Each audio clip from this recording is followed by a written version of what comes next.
বলতে পারো পাওয়ার আর এনার্জি তো একই জিনিস,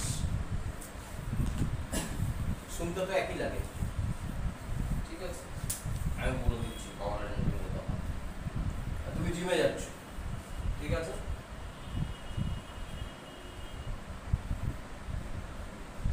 তুমি ওয়েট লিফটিং করছো, তার মানে কি আছে? তোমার শক্তি আছে, শক্তি দিয়ে ওয়েট লিফটিং করছো, ঠিক আছে?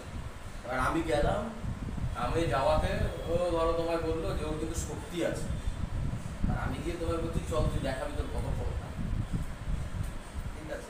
ক্ষমতা ঠিক আছে, কত ক্ষমতা মানে তুমি কত কেজি ওয়েট লিফট করতে পারছো টোটাল, কতক্ষণ ধরে দাঁড়িয়ে থাকতে পারছো, ওটা হচ্ছে ক্ষমতা, ঠিক আছে? তো দুটোর মধ্যে এটা হচ্ছে শক্তি, এটা হচ্ছে ক্ষমতা, ঠিক আছে? তাহলে পাওয়ারের সিম্বল কি হবে?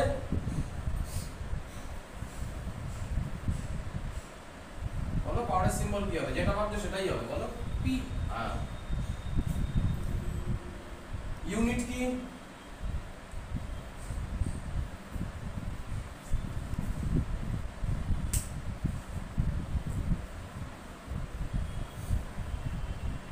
এটা তো বলা উচিত, ইউনিট কি?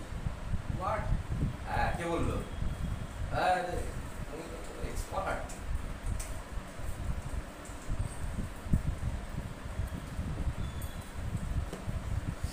পাওয়ারের সিম্বল হচ্ছে পি, ইউনিট হচ্ছে ওয়াট, আর এনার্জির সিম্বল কি?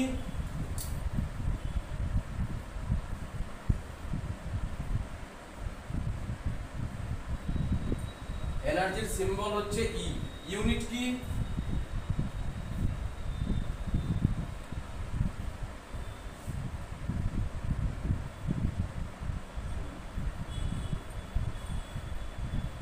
এনার্জির সিম্বল হচ্ছে জুল, এই ইউনিট হচ্ছে জুল।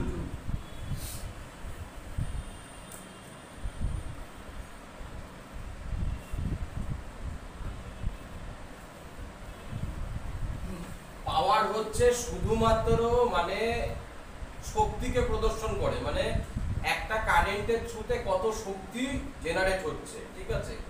আর এই এনার্জি মানে হচ্ছে এর মধ্যে টাইম ইনভলভ, মানে এই শক্তিটা কতটা টাইম ধরে চলছে।